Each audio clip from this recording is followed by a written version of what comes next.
you got some left tackle reps, played all four spots in the line now. Just kind of how's the season been going so far?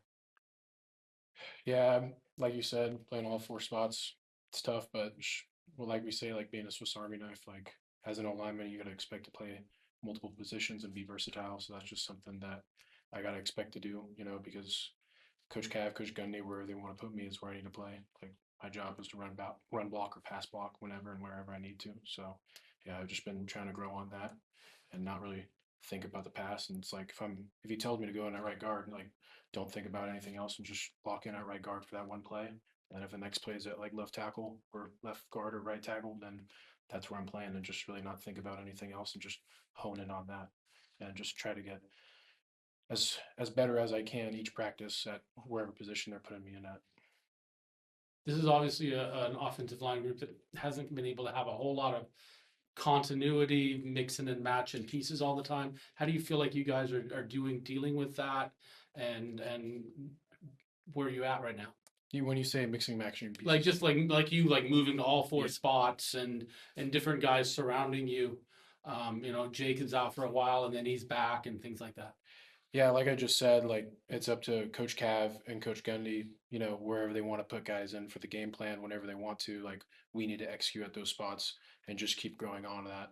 And to be honest, not really question it because just have blind trust in the coaches because that's what's needed right now, especially in the times we're at. Because at the end of the day, like once again, our job is to run block or pass block whenever and wherever we're needed. So, Where do you feel most comfortable? What do you which of the spots do you like best? um, I mean, I'm right hand dominant, but to be honest with you, I like them all. It's all game reps and it's all offensive line. It's doing what I need to do to try to get the team a win. What does it mean to the group to maybe start to be getting Tyler back a little bit and add his experience to the group? Yeah, no, I love Default. It's my roommate, one of my best friends. He's a great guy. I think he's a good leader. I think he helps out the group a lot. And to get him back and, you know, game reps, going practice reps and all that stuff like that, I think it adds strength to our line. There's obviously been struggles throughout the year, and Bray kind of called them out after the week 6 loss. And how are you guys as a group kind of holding up? And what's kept you guys kind of bonded together and pushing Yeah. ahead? What do you say, Adam? I'm sorry. What do you say? You said Bray said, Oh, he said you guys weren't moving people at the line of scrimmage, yeah. kind of in reference to Okay. that goal line stand.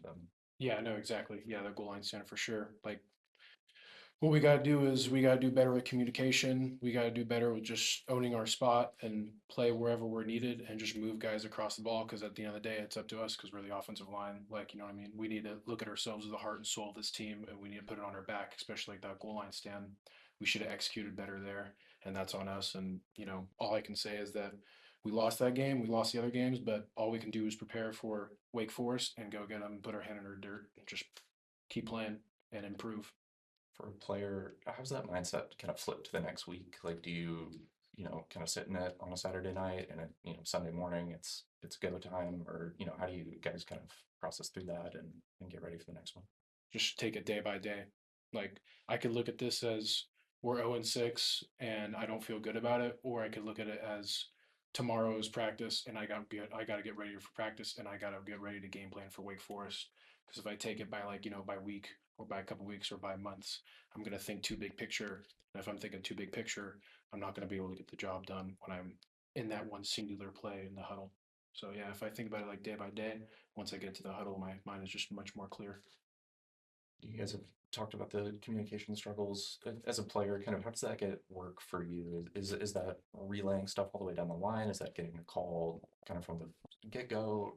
Where's that breakdown kind of coming for you? And how are you guys working to Yeah, fix it? it all starts with the center, with the front, and the point, and then the guards got to communicate to the tackles, and the tackles got to communicate to the tight ends. So that's really what it's about. And I personally think that we've gotten better at it, but it's still something that we could still continue to work on. So yeah, once again, starts with the center, and then the guards got to communicate down, then the tackles got to communicate it to the tight end, and then if something changes, we got to communicate that too as well.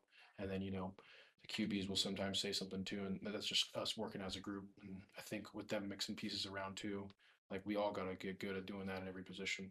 Is the rotation and some of the position changing, is that kind of where that communication breakdown is, or what's kind of leading to that?